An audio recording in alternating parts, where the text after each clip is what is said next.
Hello everyone, Dr. Suneel Dhand. Welcome to another video. I'd like to think those of you who follow me here do so because you want open, honest debate. You want to arrive at your own conclusions. You don't want things shoved in your face. And above all else, you want to live in reality. So on that note, I want to talk to you about a very important topic. And I believe that this is the biggest recurrent scam in Western medicine. And we allow it to happen over and over again. And one of the main reasons is that medical establishments are totally in bed with Big Pharma. And we allow them to wildly exaggerate the benefits of their particular intervention. And the scam is this. It is using a statistical concept known as relative risk reduction. Now, it may be difficult for those of you who don't have a background in medicine, who don't have a background in statistics, to understand the importance of what I'm about to tell you. But I am going to try to simplify it and make an example which most people can understand. But know this, in statistics there are various different ways that you can present data. Relative risk reduction is one such way that you can present a particular study and look at a particular intervention and how effective it was.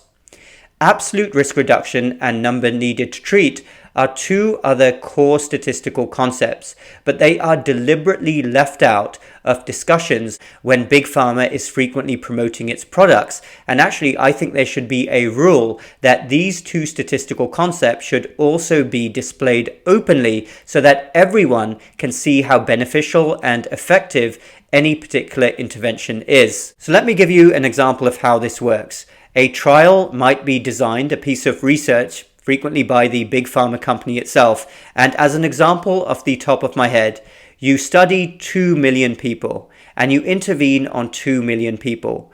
And the rate of a particular outcome goes from 2 people to 1 person out of 2 million.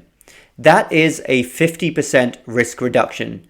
But only 2 people were affected in the first place. So the Big Pharma company comes out all guns blazing. Here you go, relative risk reduction, 50%. That's what we decreased the outcome by, 50%. That is huge. When actually the correct response should be, anyone who is told this, hold on a minute, what are you talking about?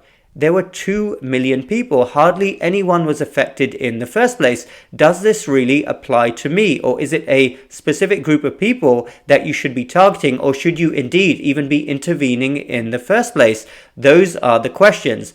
That is what absolute risk reduction will tell you. You will come up with a much smaller percentage, 0. Whatever percent, but it will be much smaller. It won't be 50%. The number needed to treat will also tell you how many people you need to treat to produce a particular outcome. But the reason why I call this a scam is that we allow Big Pharma companies to go all out with this relative risk reduction message, when actually, when you dive into the data, the benefits are really minuscule compared to what they are claiming. Why does this keep happening? Well, as I mentioned at the beginning, I think a huge reason is that our medical establishments are in bed with Big Pharma, but a lot is on the doctors here. Now, I know being a physician is a very tough job, but I think there is a huge statistical illiteracy problem in medicine. Doctors are taught about statistics, but don't seem to regularly apply these concepts in everyday practice, and it is simply not good enough.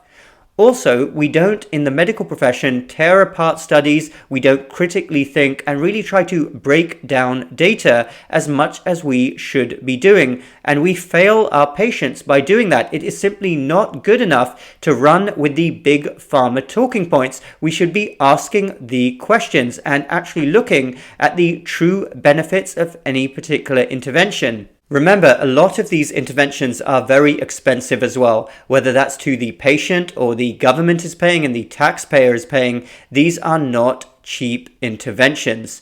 And the big elephant in the room here, of course, when it comes to lifestyle medicine and metabolic health, which is my specialty, is that a lot of these medicines for chronic lifestyle-related diseases are extremely costly indeed, and they're being promoted. And somebody could equally say, hey, well, you're giving me this medicine which has a 1 or 2% difference in outcome, but I could easily eat a bowl of spinach every day and cut out processed foods, and my risk is reduced by 80%. Which one is better? But of course, we don't want to tell you that because there's no money in eating and living healthy, is there? The money is all in the medications. I can tell you as a doctor, in practice for a few years, that there are very few miracle drugs out there. A few come to mind, like antibiotics, for instance. You'll give people an antibiotic and almost 100% of people will respond.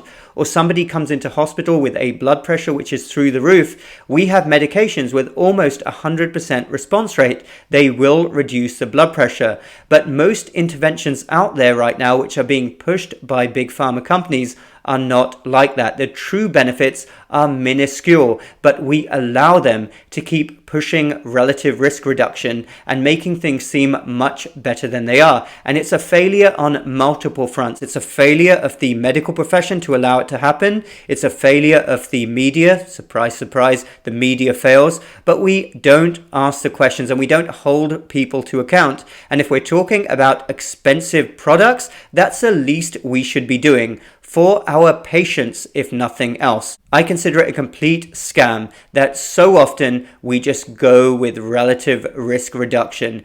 Keeps on happening, but I believe it's the biggest scam in Western medicine. It happens in multiple countries and it happens under the watchful eye of doctors. We have to do better. What are the true benefits of what we are advocating for? And there should be a rule that every single time a big pharma company is promoting a product, they should also tell us what the absolute risk reduction and number needed to treat are. They may put that data deep in the study somewhere, but it should be there right at the top so we can see. Remember, these are people who are supposed to be all about following the science and evidence-based medicine. Why would you not want to be fully transparent about two core statistical concepts? You cannot just tell us what the relative risk reduction is.